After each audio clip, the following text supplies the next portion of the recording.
And in 1963, the first album I bought was by the Beach Boys and Surfing USA. And when I look back at this cover, is the notion of waves and of surfing. And much of the work that I've done has been trying to help business people identify the underlying waves in this sort of environmental and now sustainability agenda, and to some degree then helping them sort of work out how to surf and go with the energy in the system rather than against it. So in a way that this still resonates on a number of different dimensions. I did a PhD on the impact China clay mining was having on the marine coastline of Cornwall.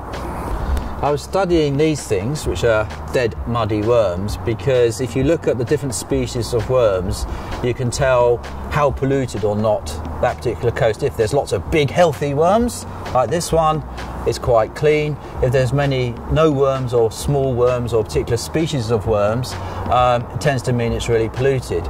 So back in the late 80s, I was really lucky enough to be offered the opportunity to go out to Borneo. And one day I was in the clearing and I heard this sort of rustling behind me, which is not unusual because the rainforest is full of noise. And actually it was an orangutan who had obviously been watching me for a while and was quite inquisitive and a bit nonplussed about why this human was sitting there putting little plant seedlings into the ground. The really big watershed year was 1990 when two companies, Monsanto in the United States and Norsk Hydro in Norway, both decided to do voluntary environmental reports. And in the case of Norsk Hydro, they had a verification process, and that was unique up to that point. When the first sustainability reports came out, they were pretty dry. There was a lot of numbers in there, and they weren't that entertaining, and they didn't really grab the reader. I think the first wave of reporters, so through to the mid-1990s, partly it was a herd instinct. These people are doing it, we're not. I feel a bit uncomfortable, we should at least experiment. But at the same time, there was a sense that the environmental agenda had been around for long enough that it was beginning to be a bit more grown up. And some companies used reporting as a driver to force themselves to develop the appropriate management systems.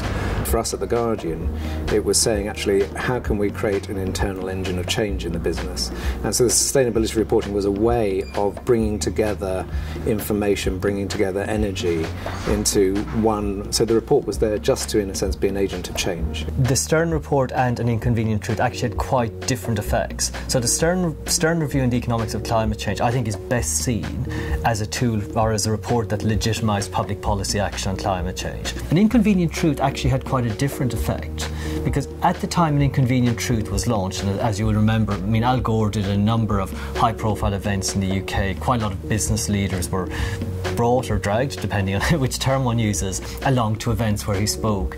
And his role was actually much more about changing mindsets and attitudes.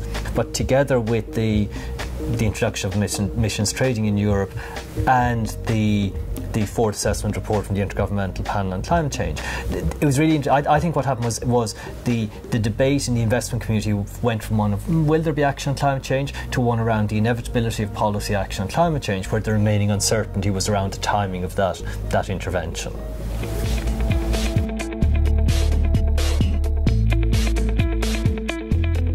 Investors will expect companies that say sustainability is a huge challenge for us to explain why it's important, what they're going to do about it, and what it means for the business. So I think I would suggest that in the ideal world, and of course we don't really live in the ideal world, that companies develop strategy, investors challenge it.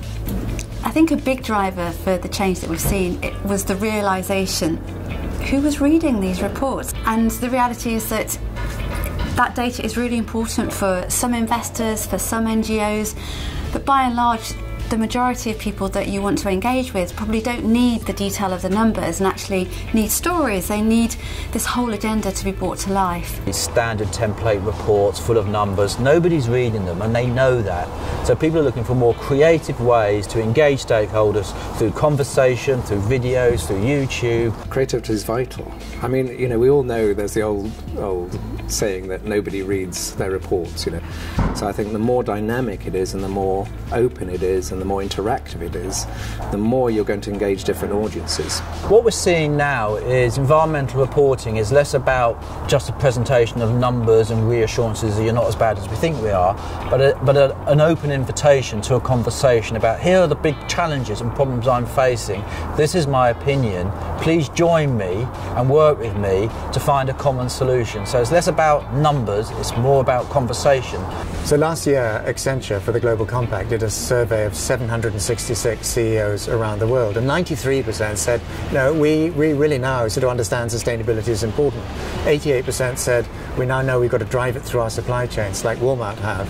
And 81% said, we've already embedded sustainability. And that was the moment when all of these warning bells, alarm signals went off in my brain. And I thought, you're not lying, probably, but you don't really understand the scale of the change agenda that's coming at you. And I think part of our challenge now is to say, it's great that you've embraced the agenda, it's great that you're speaking the language, but now let's get down to the serious work of driving the nature and scale of change that we actually need.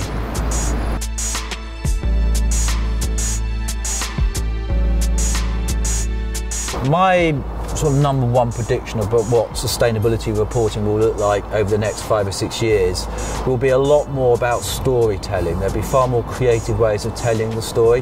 Well, for me, it's very simple. Talk about your products. If your products could talk about their impact on all the world's problems and all the world's needs, what would they say? I think we'll continue to see an opening out with new issues, new metrics and so on, and a great deal of stakeholder engagement around that. But at the same time, if we're really going to engage financial markets, financial analysts and so on, we've got to put this into a format that they understand. So I think integrated reporting is probably in the next sort of 5 to 10 years the big thrust here. I wouldn't be at all surprised if people 20 years from today look back with a great deal of anger. If I were young again now, I would be as angry as I was in the 60s around a different set of issues. I have a real worry that 20 years from now, people will look back at us sitting here in 2011 and say, what were they doing?